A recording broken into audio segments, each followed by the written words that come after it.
तो दोस्तों, समत्व एजुकेशन चैनल में आपका स्वागत है।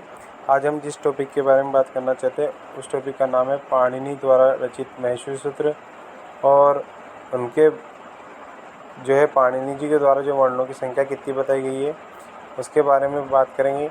इसके अलावा हम स्वर भेद यानी स्वरों के कितने भेद माने गए हैं इसके बारे में बात करेंगे और प्रत्याहारों का निर्माण इन 14 महेश्वरी सूत्रों से किस प्रकार किया जाता है इसकी हम आज चर्चा करेंगे।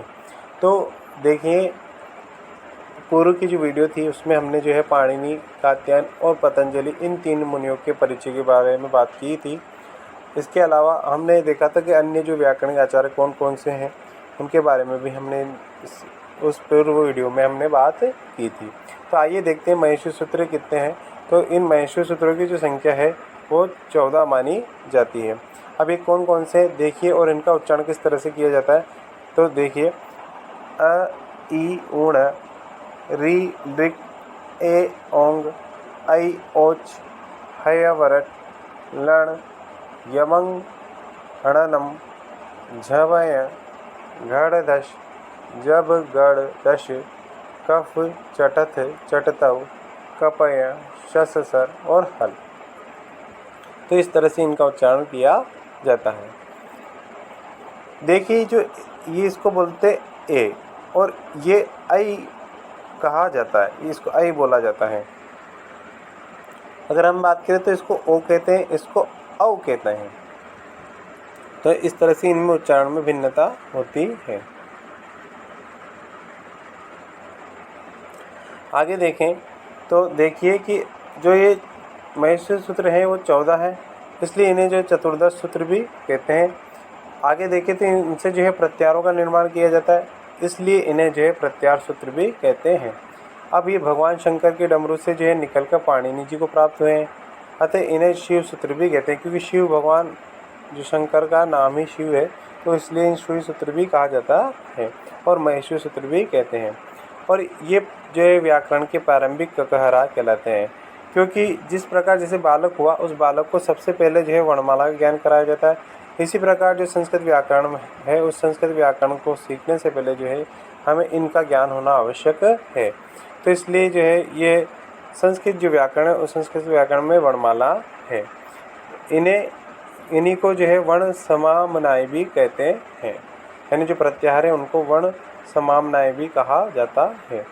आगे बात करें तो प्रत्याहारों की संख्या की बात करें तो भट्टो जी जो दीक्षित हैं उनके मत से 44 माने गए हैं। वरदराज के मत या लघु सिद्धांत कौमुदी के मत से हम देखें तो इनकी संख्या 42 मानी गई है। और वरदराज ये यम और र प्रत्याहार को प्रत्याहार नहीं मानते हैं। आगे बात करें तो नागेश जिसके मत से 43 प्रत्याहार माने गए और वह र प्रत्याहार को प्रत्याहार नहीं मानते हैं। और पाणिनि जी के मत से अगर देखें तो ये 44 प्रत्याहार है, यानी पाणिनि जी ने अष्टाध्यायी लिखी और अष्टाध्यायी में अगर हम बात करें तो कितने प्रत्याहारों का प्रयोग किया है, तो 44 प्रत्याहारों का प्रयोग किया है।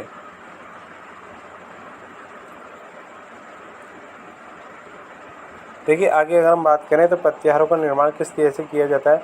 तो इन प्रत्याहारों का निर्माण करते समय अंतिम वर्ण, जो भी अंतिम वर्ण होगा उसकी क्या की जाएगी, इत संज्ञा मानी जाती है, और जिसकी भी हम इत संज्ञा करेंगे उसका लोप किया जाता है। ऐसा संस्कृत व्याकरण में विधान किया गया है। आगे हम बात करें, जैसा कि कहा गया है, आचारात अप्रधानात्वात् लोपश्च बलवतर। तो यानी जो आचार्य हुए हैं उन आचार्यों के द्वारा कहा गया है जो अप्रधान होता है उस अप्रधान से लोप जो कार्य किया जाता है वो क्या होता है, बलवान होता है, यानी लोप कार्य बलवान होता है। आगे देखें तो प्रत्याहार निर्माण में हम आदिवर्ण यानी जो प्रारंभ के जो वर्ण है उसको ग्रहण करते हैं। इसके अलावा जो अंतिम वर्ण है उस अंतिम वर्ण जो भी जिसकी संज्ञा की जाती है उसको ग्रहण किया जाता है, यानी इन 2 वर्णों का ही ग्रहण करते हैं। यानी कोई भी प्रत्याहार है, जैसे मान लो अण हुआ, कोई भी प्रत्याहार, तो इनमें 2 वर्ण लिए जाएंगे, एक तो प्रारंभिक और एक अंतिम इस संज्ञक वर्ण। आगे हम बात करें, देखिए तो प्रत्याहार विधायक जो सूत्र की बात करें तो प्रत्याहार विधायक सूत्र है आदिरंत्येन संहिता। अब ये सूत्र क्या कहता है? आदि, आदि का मतलब जो प्रारंभिक, और अंत्य, अंत्य का मतलब जो अंतिम, यानी प्रारंभिक और अंतिम, इनके संहिता, संहिता का मतलब साथ में, यानी प्रारंभिक वर्ण और अंतिम वर्ण इनके साथ में, यानी कि इनके मध्य में जो भी वर्ण है उनको भी जो है उस प्रत्याहार के अंतर्गत गिना जाएगा। तो ये इस प्रकार से ये सूत्र कहता है। तो देखें कि इसी प्रकार देखें कि एक प्रत्याहार है जिस तरह से है, तो इसमें महेश्वरी सूत्र में अ, ई, उण, री, लिख, इन दोनों में देखें तो एक प्रत्याहार में ई से लेकर क तक दे रखा है। तो यहाँ पर लिखा तो ई और क, ये दो वर्ण ही गए हैं प्रत्याहार में, क्योंकि प्रत्याहार में दो वर्णों का ही प्रयोग किया जाता है। लेकिन अगर हम देखें तो इस सूत्र के अनुसार देखें तो आदि और अंत दो वर्ण तो है ही सही, इसके अलावा जो मध्यवर्ती, इनके बीच में जो मध्यवर्ती वर्ण कौन कौन से हैं, तो देखिए तो ई, उ, री और री, यानी उ, री और री, इनको भी ग्रहण किया जाएगा। और अण और क को जो है ये अंतिम वर्ण माने गए, क्योंकि अण देखिए आप यहाँ पर, तो यहाँ पर अण दे रखा है, ये अंतिम है और क अंतिम है, तो ये अंतिम वर्ण होने के कारण जो इनकी संज्ञा हो जाएगी और संज्ञा होने के कारण का लोप किया जाएगा। आगे हम बात करें तो महेश्वरी सूत्रों के जो अंतिम वर्ण होते हैं उनकी संज्ञा होती है, और संज्ञा किससे की जाती है? हलंत्यम इस सूत्र से की जाती है। अब ये हलंत्यम सूत्र क्या कहता है? हल अंत्यम, हल का मतलब होता है व्यंजन, और व्यंजन का मतलब है यानी व्यंजन या हल, और अंतिम का मतलब अंतिम। तो जो भी व्यंजन या हल अंतिम वर्ण है, जो भी अंतिम व्यंजन रहेगा उसकी संज्ञा किस सूत्र से की जाएगी? हलंत्यम सूत्र से की जाती है। जैसे अ, ई, उण में जो है अण जो है अंतिम हल वर्ण है। इसके अलावा हम देखें तो हय वरट में जो है ट, ये अंतिम हल वर्ण है, तो इनकी जो संज्ञा होगी वो हलंत्यम सूत्र से की जाएगी। अब देखें कि महेश्वरी सूत्रों का प्रयोजन क्या है। तो महेश्वरी सूत्रों का जो प्रयोजन है वह अण, अच आदि जो प्रत्याहार है उन प्रत्याहारों की सिद्धि करना या उनका निर्माण करना है।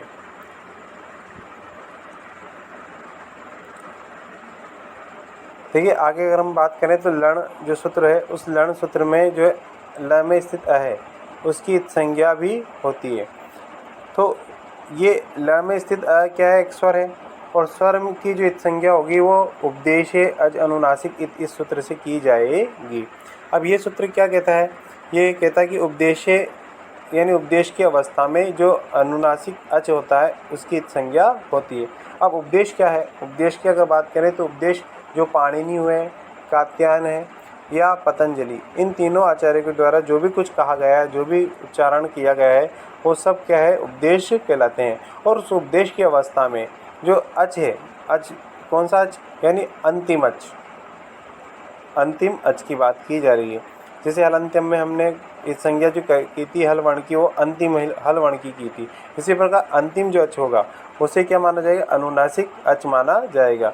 और उस अनुनासिक जो अच है उसी की क्या की जाएगी? इत संज्ञा की जाएगी। तो उसी की इत संज्ञा होगी, यानी तो अनुनासिक जो स्वर वर्ण है उसकी क्या हो जाएगी? इत संज्ञा होती है। किससे? उपदेशे अज अनुनासिक इत सूत्र से। आगे देखिए तो हकार आदिशु अकार उच्चारणार्थम, यानी जो अन्य जगह जो व्यंजन वर्ण है, हकार, हकार का मतलब जो हल वर्ण है, तो उनकी उनमें स्थित अकार यानी हकार यानी अकार जो है, उस अकार का जो उच्चारण है केवल उच्चारण के लिए प्रयोग किया जाता है। इन जो अन्य व्यंजन है उन अन्य व्यंजनों में जो आकार का केवल जो प्रयोग किया जाएगा वो किसके लिए किया जाता है? उच्चारण के लिए। जैसे मान लीजिए हय वरट हुआ। अब हय वरट में जो है ह में स्थित अ, य में स्थित अ, तो इनका जो यम का उच्चारण करने के लिए हमने किसका प्रयोग किया? अ का प्रयोग किया। तो जो अन्य व्यंजन है उन अन्य व्यंजनों में जो अ का प्रयोग किया जाएगा वो किसके लिए किया जाएगा? केवल उच्चारण के लिए। आगे बात करें तो महेश्वरी सूत्रों में जो इत्संज्ञक वर्ण अण है उसका क्या किया जाता है? दो बार प्रयोग किया गया है। जैसे एक तो पूर्वती अण और परवती अण। तो पूर्वती अण में केवल अ, ई, उ इन तीन वर्णों को ग्रहण किया जाता है। परवती में देखें तो जो है परवती में सारे स्वर आ जाते हैं और अंतस्थ व्यंजन। अब अंतस्थ व्यंजन कौन कौन से थे? एक तो था य, एक व, और र और होता है ल। तो ये अंतस्थ व्यंजन माने गए हैं, तो इनका प्रयोग किया जाता है या इनको सम्मिलित किया जाता है। आगे बात करें तो पूर्ववर्ती जो अण है उसका जो प्रयोग है वो दीर्घ संज्ञा के लिए किया जाता है। जैसे कि कह रखा है ड्रो लोपे पूर्वस्य दीर्घो अण, यानी जो अण है पूर्वस्य पूर्व का जो अण है वो दीर्घ का मतलब दीर्घ संज्ञा के लिए किया जाता है। कब? यानी ड्र लोप के विधान जब होगा वहाँ पर जो है अण जो रहेगा वो पूर्वस्य अण यानी पूर्ववर्ती जो अण का प्रयोग किया जाता है वो दीर्घ के लिए किया जाएगा। इसी प्रकार परवर्ती अण जो है वो प्रत्यय भिन्न जो प्रत्यय नहीं है और जो उदित है उन उदित यानी जिसमें ऊ की क्या हो जाती है इत संज्ञा मानी जाती है। जैसे कु चू टू टू पू अगर बात करें तो ये उदित है क्योंकि क में स्थित ऊ की क्या हो जाएगी इत संज्ञा, च में स्थित ऊ की क्या हो जाएगी इत संज्ञा हो जाएगी। इस कारण से इन्हें उदित भी कहते हैं। तो जो पर्वतीय अण है वह जो है प्रत्यय भिन्न यानी प्रत्यय नहीं होना चाहिए और जो उदित हैं उन उदित के लिए प्रयुक्त किया जाता है। जैसा कि कहा गया है अणुदित सवर्ण से च प्रत्यय, यानी जो अण है अण और उदित यार अप्रत्यय का जो प्रत्यय नहीं होना चाहिए और उदित जो है इन जो उदित हैं इनके लिए जो है इस जो पर्वतीय अण है उसका प्रयोग किया जाता है।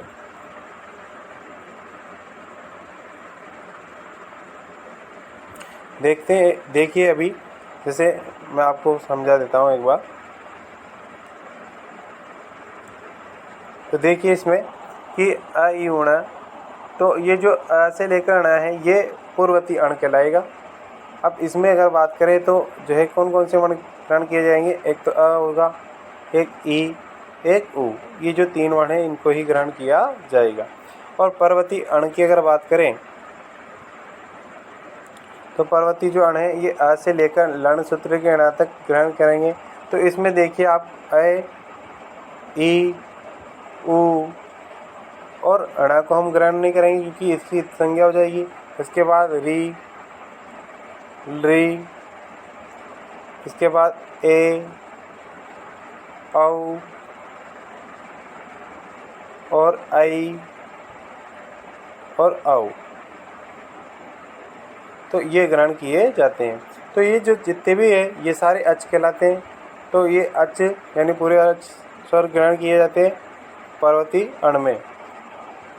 इसके अलावा देखें तो हय वरट में जैसे हय वरट और ल, तो इसके अलावा अंतस्थ व्यंजन य, व, र और ल इनको भी इसमें सम्मिलित किया जाता है। इसके अलावा जो है ह वर्ण भी इसमें आता है यानी पर्वतीय अण में प्रयोग किया जाता है।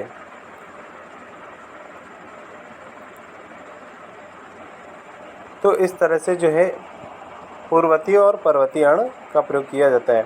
अब देखिए यहाँ पर जो लिखा रहा है रल यानी र, ये हय वरट में स्थित र और लण में स्थित लण। अब यहाँ हमने पहले जो बात की है जैसे ल में स्थित अ है उसकी जो है इत संज्ञा मानी जाती है इसलिए ल बचता है। तो ये जो है जहाँ इस संज्ञा का विधान क्यों किया गया है, तो इसलिए किया गया है कि इस अ का क्योंकि जो है र प्रत्याहार की सिद्धि के लिए। तो र प्रत्याहार की सिद्धि में अगर देखें तो र प्रत्याहार में जो र और ल इन दो वर्णों को सम्मिलित किया जाता है। तो र प्रत्याहार की सिद्धि के लिए जो अ है उसकी क्या की जाती है उपदेश अजनुनासिक इत से जो है इस सूत्र से इत संज्ञा की जाएगी और लोप किया जाता है। तो इससे जो है र प्रत्याहार का निर्माण होता है। तो देखिए र में स्थित अ का भी क्या हो जाएगा, इसमें भी स्थित अ का भी क्या हो जाएगा उपदेश अनुनासिक इत से जो है इत संज्ञा होती है। तो ये रल प्रत्याहार बनता है यानी र और ल को लिया जाता है।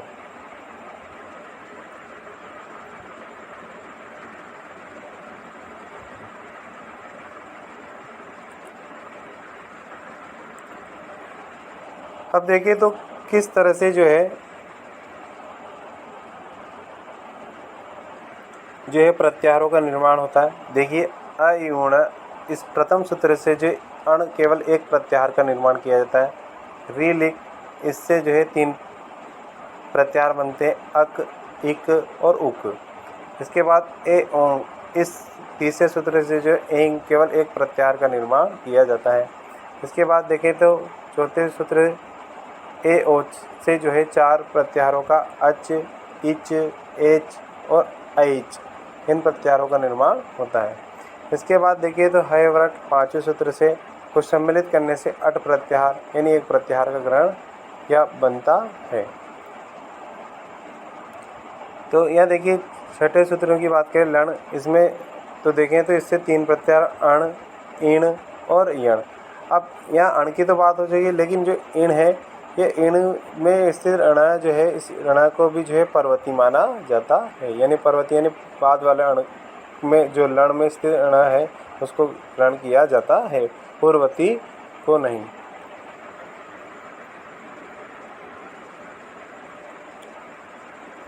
अब देखें तो यमंगणनम 7वें सूत्र की बात करें तो इससे 3 प्रत्याहार अम, यम और गम, इन जो है प्रत्याहारों का निर्माण होता है। 8वें सूत्र की बात करें तो जब है, इससे यह प्रत्याहार का निर्माण होता है, यानी एक प्रत्याहार का निर्माण होता है। इसके बाद घट दश से देखें तो 2 प्रत्याहार जश और भश, इनका निर्माण होता है। जब गढ़ दश 10वें सूत्र की बात करें तो इनसे 6 प्रत्याहार अश, हश, वश, जश, झश, बश, ये 6 प्रत्याहार का निर्माण होता है। आगे देखें तो कफ चटत चटतव, इस सूत्र से जो है 6 प्रत्याहार का निर्माण होता है, यानी एक प्रत्याहार बनता है। इसके बाद कपय सूत्र 12वें सूत्र की बात करें तो इससे 4 प्रत्याहार यानी यय, मय, झय, खय और चय, ये जो चय प्रत्याहार माना गया है, ये चय प्रत्याहार जो है वार्तिकों में ग्रहण किया जाता है। तो आगे देखिए शस सर 13वें सूत्र में से 5 प्रत्याहार यर, झर, खर, चर, शर, इनका निर्माण किया जाता है। आगे बात करें तो हल, इस सूत्र से 6 प्रत्याहार अल, हल, वल, रल, जल और शल, इनका निर्माण किया जाता है।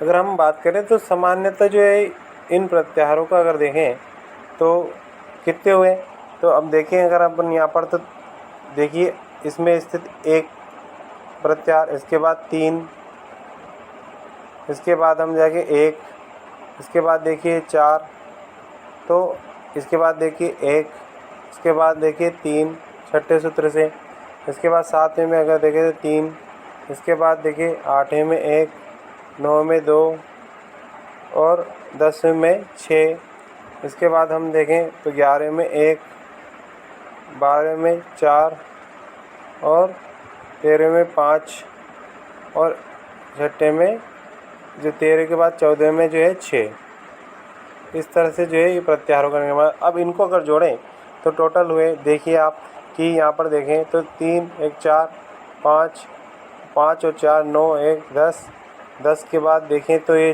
16, 3, 3 और 16 के बाद 17, 19, 19 के बाद 6, 25, 26, 26 और 4 ये हो गए 30, 30 और 5, 35 और 6, 41। तो ये 41 प्रत्याहार ही बन पाते हैं। लेकिन अगर हम बात करें, अगर इसमें अगर वार्तिक के अनुसार 6 प्रत्याहार जोड़ दें तो देखिए इस प्रकार, तो ये 41 ही होते हैं। तो सामान्यतः जो प्रत्याहारों का जो प्रयोग किया जाता है वो केवल 41 प्रत्याहारों का ही प्रयोग होता है। लेकिन उरण रपर से अगर हम इन प्रत्याहारों में 41 प्रत्याहारों में क्या जोड़ दें, र प्रत्याहार को ग्रहण कर लें तो प्रत्याहारों की संख्या कितनी हो जाएगी, 42 मानी जाएगी। और ये अष्टाध्यायी में प्रयोग किया गया है, क्योंकि अष्टाध्यायी में जो है 44 प्रत्याहार ही बताए गए हैं, यानी 44 बताए गए हैं, तो इसलिए यह र प्रत्याहार को जोड़ने पर 42 हो जाएंगे। इसी के बाद अगर हम बात करें तो उणादि सूत्रों से जो है यम प्रत्याहार और वार्तिकों से चय प्रत्याहार, जैसा कि यहाँ बताया गया है 12वें सूत्र में कपय में चय प्रत्याहार, इसको ग्रहण कर लेंगे तो जो 42 और 2 कितने हो जाएंगे, 44। तो इस तरह से जो 44 प्रत्याहारों का निर्माण होता है।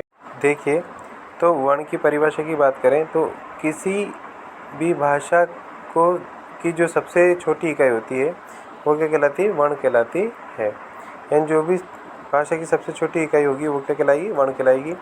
और उस ध्वनि को ही हम क्या कहते हैं, वर्ण कहते हैं। सबसे छोटी जो ध्वनि रहती है उसे ही वर्ण कहा जाता है।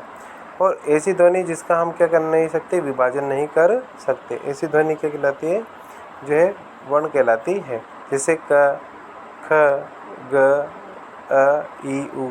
अब इधर हम देखें तो इस क का हम विभाजन नहीं कर सकते। इसी प्रकार अ है, इसका विभाजन भी हम नहीं कर सकते।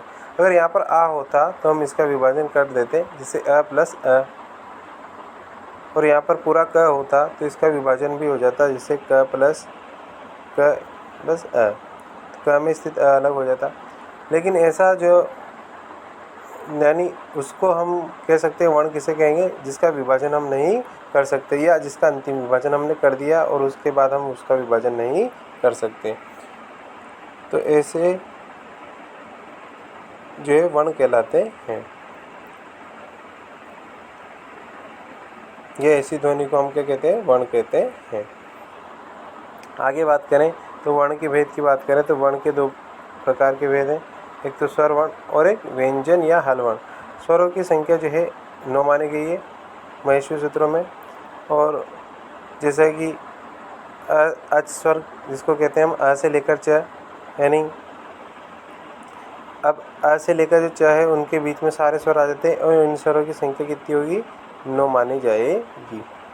इसके बाद अगर हम बात करें तो जो व्यंजन वर्ण है जो है वरट से शुरू होते हैं और हल तक ख़त्म होते हैं। तो ये हल तक जो है सारे व्यंजनों की संख्या जो है हम कितनी बार मानी, इनकी 33 मानी गई है।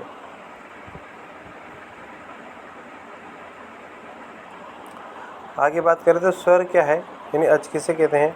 तो स्वर की परिभाषा की बात करें तो किसी भी ध्वनि का उच्चारण करने पर फेफड़ों से उठी हुई श्वास वायु मुख में बिना किसी अवरोध या बाधा के मुख से बाहर निकल जाती है, तो वह ध्वनि जो है क्या कहलाती है, स्वर ध्वनि कहलाती है। यानी हम जिस वर्ण का उच्चारण करें या जिस ध्वनि का उच्चारण करें उसमें जो है हमारे कोई बाधा या अवरोध उत्पन्न ना हो, तो ऐसी ध्वनि जो है क्या कहलाएगी, स्वर कहलाती है। सामान्यतः हमारे मुख में से जो है स्वतः ही उच्चारित हो जाते हैं, जो स्वतः उच्चारित होती है ऐसी ध्वनियाँ भी क्या कहलाती है, स्वर कहलाती है, यानी उनको भी स्वर कहते हैं। पाणिनि जी द्वारा जो है अष्टाध्यायी ग्रंथ की रचना की और उसमें महेश्वरी सूत्रों का जो है उन्होंने प्रयोग किया और उसी में संस्कृत वर्णमाला में जो है उन्होंने कितने 9 स्वर बताए हैं, जैसा कि मैंने आपको पहले बताया है। तो इसी प्रकार जो है ये जो स्वर है अष्टाध्यायी के अनुसार कितने माने गए, 9 माने गए। लेकिन इन्हीं में जो है अगर बात करें महेश्वरी सूत्र में तो 9 स्वर है। इसी के अनुसार अगर बात करें तो उच्चारण, अगर हम स्वर का उच्चारण करें और उच्चारण में जो समय लगेगा उस समय के आधार पर जो है स्वरों को जो है 3 भागों में विभाजित किया जा सकता है, यानी उनके 3 भाग होते हैं। कौन कौन से, एक तो होता है ह्रस्व और एक होता है दीर्घ और एक होता है आपके प्लुत।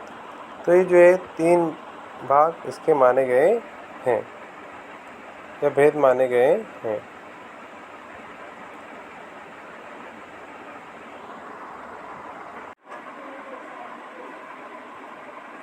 अब देखिए अगर बात करें तो स्वर जो भेद है उसमें पहला है ह्रस्व, दीर्घ दूसरा और प्लुत। ये 3 भेद माने गए हैं उच्चारण काल के अनुसार। तो अब देखिए तो ह्रस्व जो स्वर है वो 5 माने गए हैं और उनमें कौन कौन से आते हैं, अ, ई, उ, री और ली। ये जो है 5 स्वर ह्रस्व माने जाते हैं।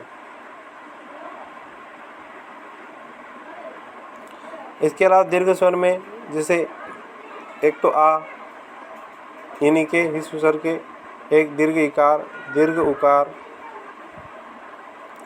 दीर्घ ऋकार, दीर्घ और लिकार को जो है सम्मिलित नहीं किया जाता, क्योंकि लिकार जो रहता है केवल ह्रस्व भेद और प्लुत भेद ही माना गया है।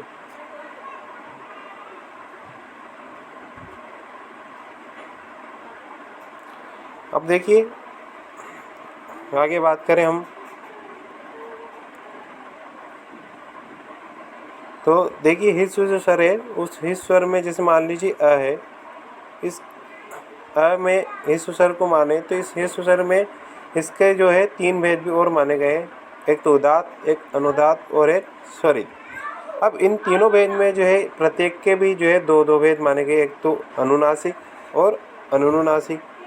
अनुदात के जैसे अनुनासिक और अनुनासिक, स्वरित के भी अनुनासिक और अनुनुनासिक, इस तरह से जो है इनके भेद माने गए हैं। इसी प्रकार दीर्घ स्वर में भी जो है जैसे एक तो उदात, एक अनुदात, एक स्वरित, इन्हीं के भी जो है दो दो भेद, अनुनासिक और अनुनासिक। इसी का प्लुत भेद में देखें तो उदात, अनुदात और स्वरित, इन्हीं के भी दो भेद, अनुनासिक और अनुनुनासिक माने गए हैं। देखिए दोस्तों कि ये अ है, ई, उ, री, ली, इनके हिस्व जो है हिस्व 6 भेद माने गए हैं। तो कौन कौन से वो भेद हैं? तो हिस्व, उदात, अनुनासिक। तो अ का उदाहरण हम लेते हैं तो यहाँ पर जो है उदात का कोई चिन्ह नहीं रहता, हिस्व अ है इसे आपके सामने। तो और अनुनासिक का जो चिन्ह रहता है वो इस तरह से चंद्र बिंदु जो है ये अनुनासिक का चिन्ह माना गया है। इसके बाद करें अगले स्वर की, तो हिस्व, उदात, अनुनासिक। तो हिस्व अ है, उसके बाद उदात का कोई चिन्ह नहीं रहता और अनुनासिक का भी कोई चिन्ह नहीं रहता। तो जो सामान्य अ है वो कौन सा स्वर माना जाता है? हिस्व, उदात, अनुनासिक स्वर माना जाता है। अगले स्वर की बात करें तो हिस्व, अनुदात, अनुनासिक, यानी जो है हिस्व स्वर, उसके बाद अनुदात का जो चिन्ह है इस तरह से, जो आपको ये चिन्ह दिख रहा होगा इस तरह से, नीचे किसी भी वर्ण के नीचे इस तरह से जो है आड़ी जो लाइन दिखती है आपको, ये जो है अनुदात का चिन्ह है। इसके बाद अनुनासिक का जो चिन्ह है वो मैंने बता दिया आपको, चंद्र बिंदु। तो इस तरह का जो स्वर है वो कौन सा माना जाता है? ह्रस्व, अनुदात, अनुनासिक स्वर माना जाता है। अगले स्वर की बात करें तो हिस्व, अनुदात, अनुनासिक। क्योंकि अनुदात के जो है दो भेद बात की थी हमने कि अनुनासिक और अनुनासिक।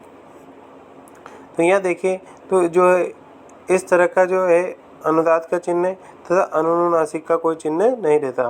तो ये जो है ये स्वर जो है कौन सा कहलाता है? हिस्व, अनुदात, अनुनासिक कहलाता है। अगले स्वर की बात करें तो हिस्व, स्वरित, अनुनासिक। यानी हिस्व जो स्वर है उसके स्वरित का चिन्ह इस तरह से, अब देखिए आप, जैसे मान लो कोई भी स्वर वर्ण है उसके इस तरह का जो चिन्ह है, ये इस तरह का चिन्ह जो रहता है वो अनुस्वरित स्वर का माना जाता है।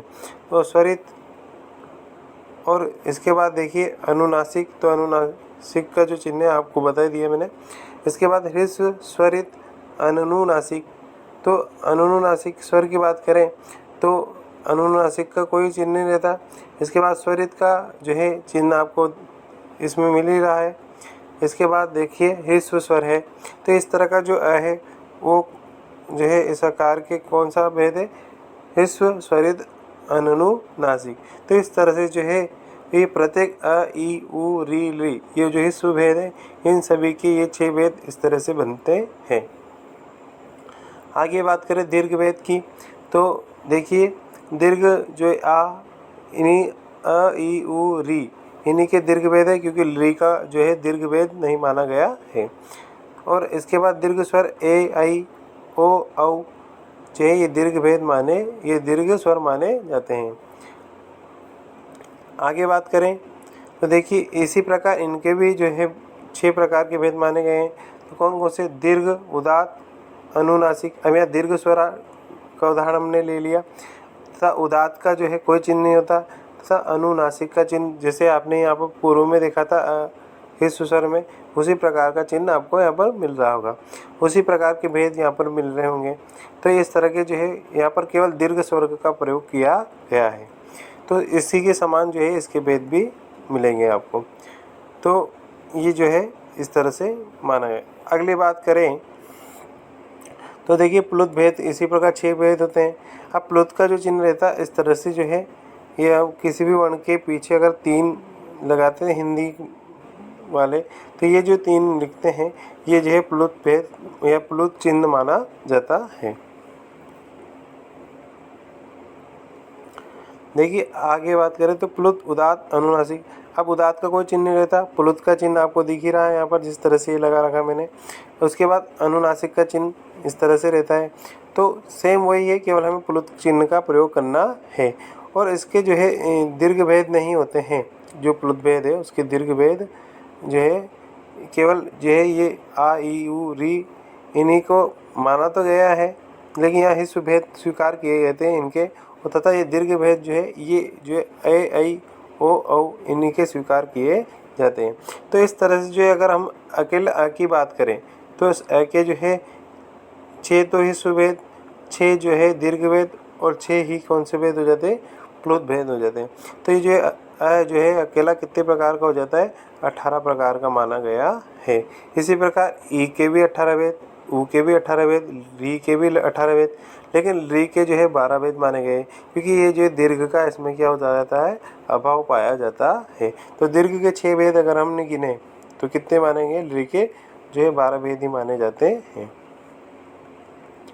इसी प्रकार देखें तो जो है ए ऐ ओ औ जो है इनके भी जो है कितने भेद माने गए हैं, 12 ही भेद माने गए हैं, क्योंकि जो है इनके जो है हिस्व भेद नहीं होते। और तो अगर देखें तो इनके दीर्घ भेद और कौन से भेद की बात करें अपन, प्लुत भेद की बात करें तो कितने भेद माने गए हैं, 12 भेद माने गए हैं।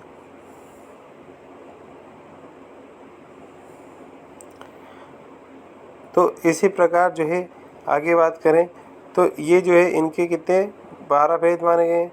इसी प्रकार जो है केवल अगर हमें पूछे कि जैसे मान लीजिए कि यहाँ पूछा गया है आपसे केवल हिस्व भेद, हिस्व अ के, तो हिस्व अ के कितने भेद माने गए, तो आप कितने लिखेंगे, केवल हिस्व अ के जो है आप 6 भेद मानेंगे।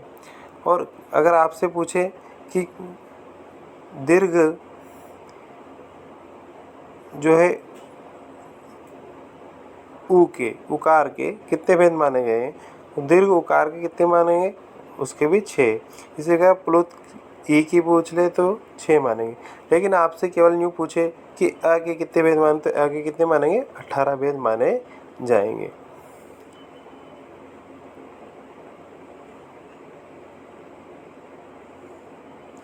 तो इस तरह जो है ये हिस्व, दीर्घ और प्लुत भेद करके जो है प्रत्येक के 18 भेद, और जिनका दीर्घ का अभाव रहता है उन, जैसे ली में दीर्घ का अभाव रहता है तो इसके 12 भेद। इसी प्रकार दीर्घ स्वर के केवल दीर्घ भेद और प्लुत भेद ही स्वीकार किए जाएंगे, तो इसके भी 12 भेद माने जाते हैं।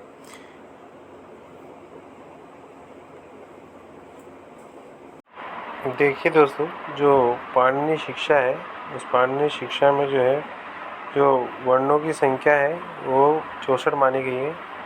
अब देखते हैं स्वरा विशंति एकश्च, यानी स्वरा का मतलब स्वर, विशंति का मतलब होता है 20 और प्लस 1 यानी 21 मानी गई है। तो स्वरों की जो संख्या है वो कितनी मानी गई है, 21 मानी गई है। तो स्वरा विशंति एकश्च यानी स्वरों की जो संख्या है वो कितनी मानी गई, 21। इसके अलावा हम बात करें तो ये 21 स्वर कौन कौन से हैं, तो देखिए यहाँ पर, तो 21 स्वरों की अगर बात करें तो 21 स्वर कौन कौन से हैं, अ ई उ और री तथा ली। इसके बाद ए ओ ऐ और औ। अगर देखें तो जो ये 4 स्वर आपको दिखाई दे रहे हैं हिस्व स्वर है, अ ई उ री, इन स्वरों के जो है 3-3 भेद माने गए हैं। तो अगर ये 4 स्वर हैं और इनके 3 भेद हैं तो टोटल कितने हो गए, 12 इनके भेद माने गए। इसके बाद अगर हम बात करें तो ली का जो है हिस्व भेद केवल 1 माना गया है। तो 4 ये इनके जो है 3 भेद हैं और प्लस ली का 1 भेद कितना हो गया, प्लस ली का 1 भेद कितना हो गया, 13 भेद हो गए।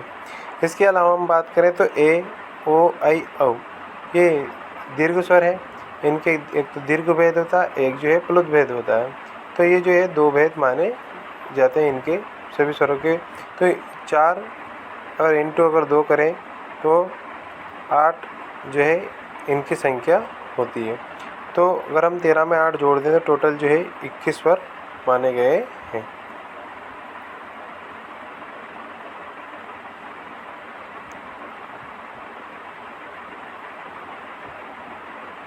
अगर आगे बात करें, देखिए स्पर्शानाम पंचविंशति, ये जो स्पर्श हैं वो पंचविंशति मतलब 25 बताए गए हैं। तो स्पर्शों की जो संख्या है वो 25 बताई गई है। तो स्पर्श कितने माने गए? 25 माने गए। जैसे कु, चू, टू, तू, कु, यानी कु का मतलब होता है क वर्ग, और इस क वर्ग में जो है इसके 5 वर्ण आते हैं।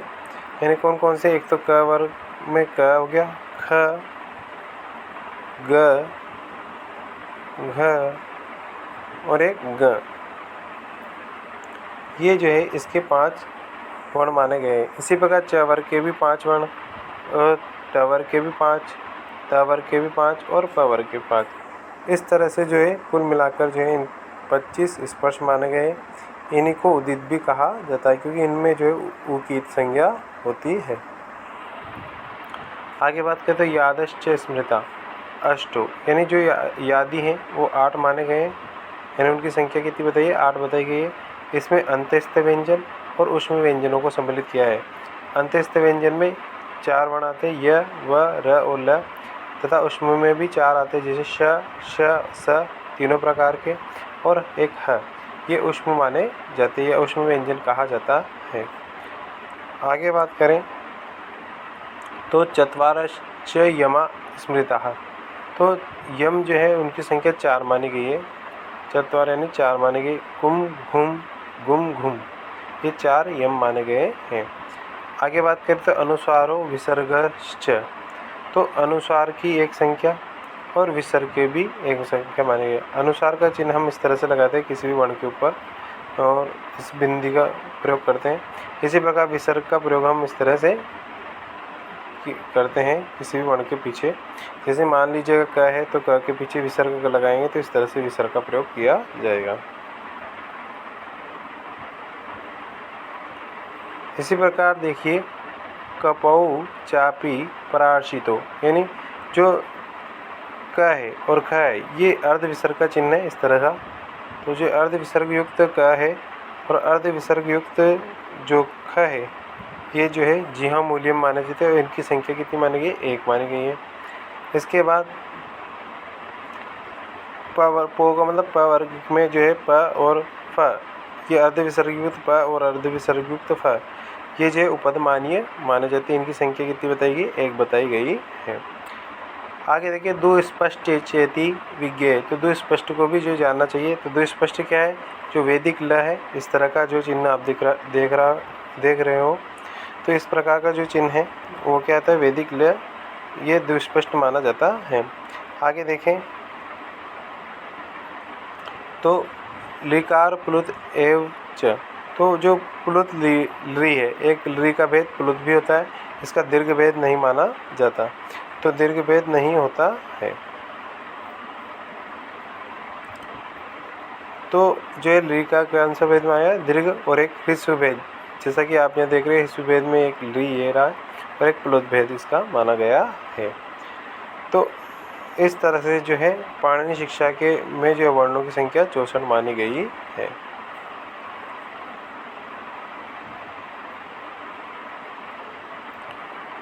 और इन सभी को जोड़ने पर जो है संख्या जो कितनी आती है? 64 आती है।